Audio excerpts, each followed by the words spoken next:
সামাজিক মাধ্যম কিংবা গুজবে নয়, আনুষ্ঠানিক প্রত্যাবর্তন হয়েছে আওয়ামী লীগের। সম্প্রতি সিলেট জেলা আইনজীবী সমিতির নির্বাচনে জামাত ও বিএনপি আলাদা নির্বাচন করেছে। সেখানে চমক দেখিয়ে জয় পেয়েছে আওয়ামী লীগ। ওই নির্বাচনে জামাতের প্যানেল পেয়েছে 180 ভোট, বিএনপি পেয়েছে 220টির মতো ভোট, আর এই দুই দলের বিপরীতে দাঁড়িয়ে আওয়ামী লীগ পেয়েছে 400রও বেশি ভোট। সরওয়ার আহমদ চৌধুরী আবদাল 770 ভোট পেয়েছে। সরওয়ার আহমদ চৌধুরী আবদাল বিজয়ী হয়েছে।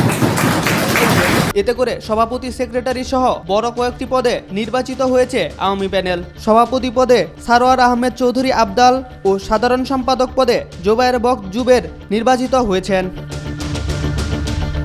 এই নির্বাচনে সভাপতি ও সেক্রেটারি পদে নির্বাচিত দুজনই নিষিদ্ধ ঘোষিত সংগঠন ছাত্রলীগের পদধারী সাবেক নেতা।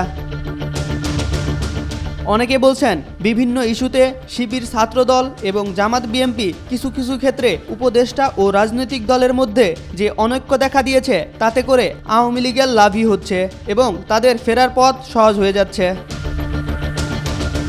বিশিষ্টজনরা বলছেন, প্রফেশনাল ফোরামের এই নির্বাচনের মধ্য দিয়ে আওয়ামী লীগের আনুষ্ঠানিক প্রত্যাবর্তন প্রক্রিয়া শুরু হলো।